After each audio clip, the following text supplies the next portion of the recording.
Good morning. Today I'm going to cover what was going on and the fight that the Republicans faced every day prior to the Civil War.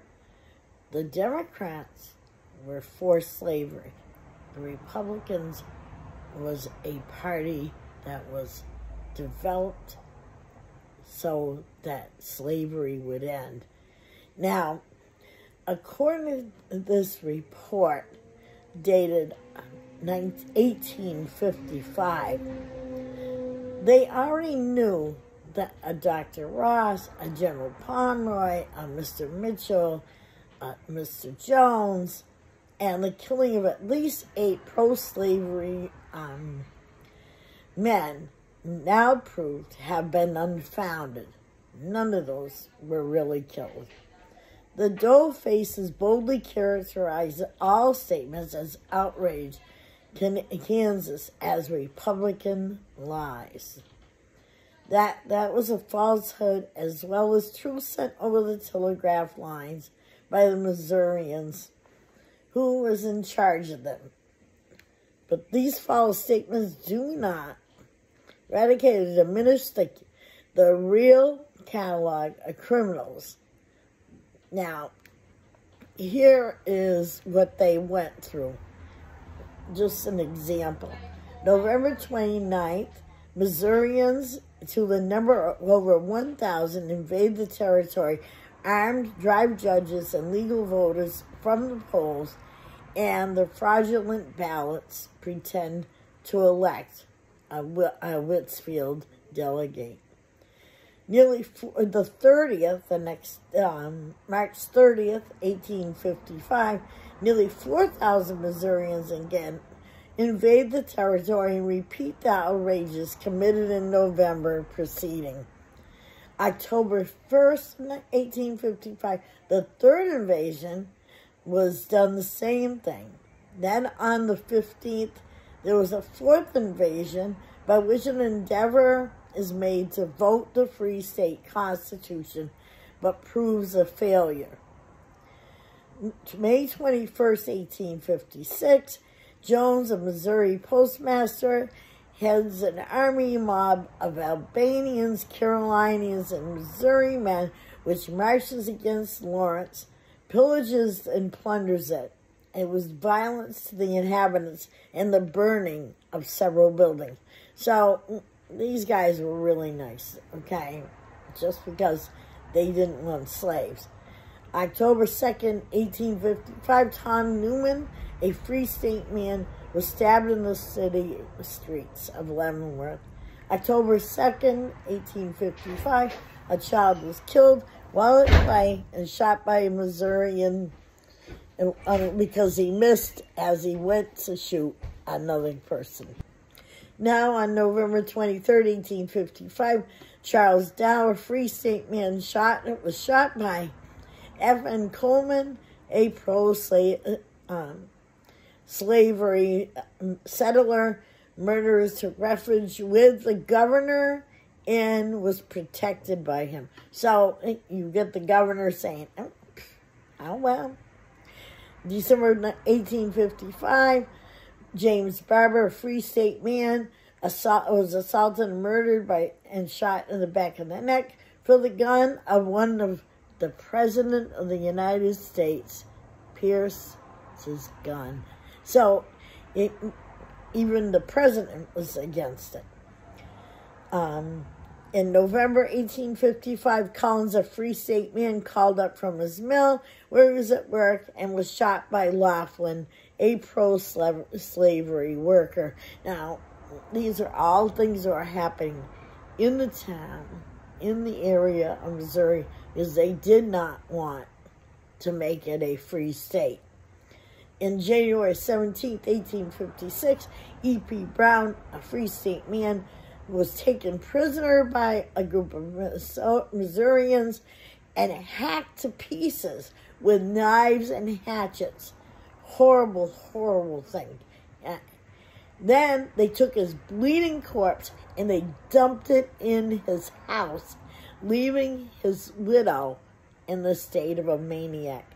Can you imagine seeing your husband hacked to pieces on the floor?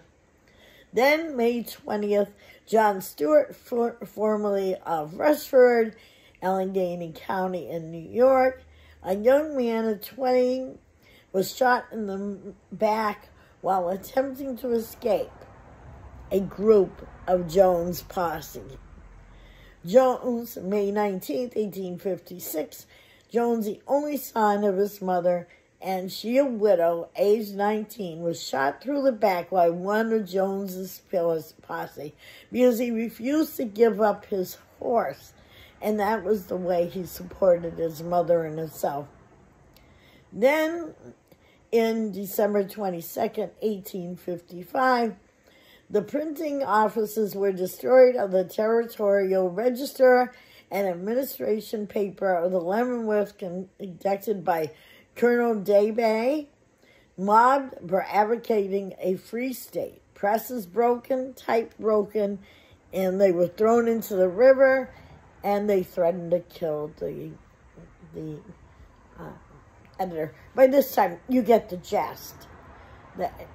Missouri wanted to be a free state, and no, there was a huge fight. This was the culminating into the Civil War, but things were getting worse. April 14th, 1855, one of the frontier mobbed by Missourians for a similar cause to the editors, and he was obliged to leave the state. May 21st, 1856, Herald of Freedom Office, Lawrence K.T., fired upon with a piece by Jones' posse and reduced to ruins. He was mobbed, ransacked, and set on fire and burned to the ground. All the presses destroyed. Now, that's terrible. Now, then they went on to the lynchings. The lynchings was when a posse that decided that they knew what they were doing would take over the law, and 16 free state men, all at different times, have been tarred and feathered, beaten, or both, and some carried into the Missouri River to float down until somebody found them.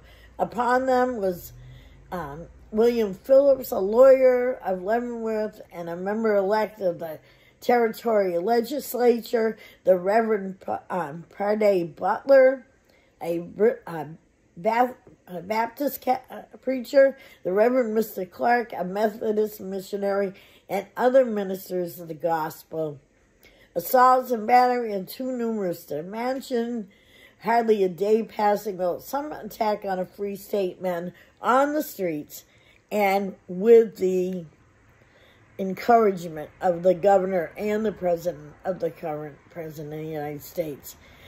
It was unlawful arrest of the governor who was trying to stop the other governor.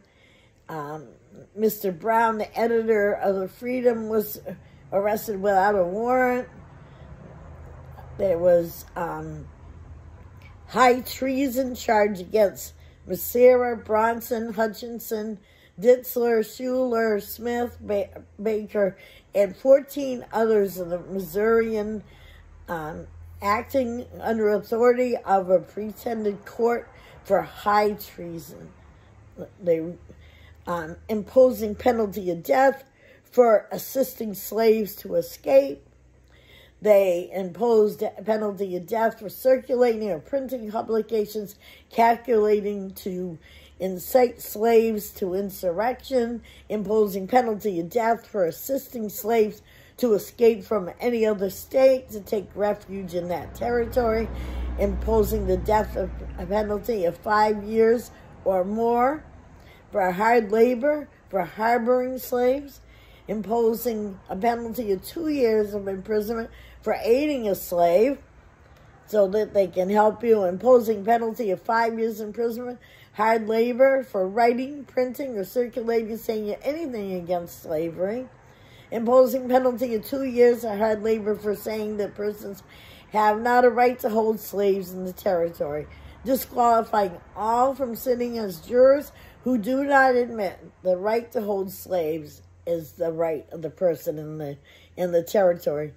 They disqualified all voters who did not swear to support the fugitive slave law, admitting anyone to vote on payment of $1, no matter what resident, who will swear to uphold the fugitive state law and Nebraska bill, appointing Missourians to the town and county office for 6 years or more, reenacting the slave laws of Missouri as masses, adding that whenever the word state occurs in them, it shall be constructed to mean territory. Now, this is just what kind of things the people faced when the Democrats wanted to keep the slaves slaves. Remember that. These were Republicans fighting for the slaves' rights, and they were mistreated in the very worst way.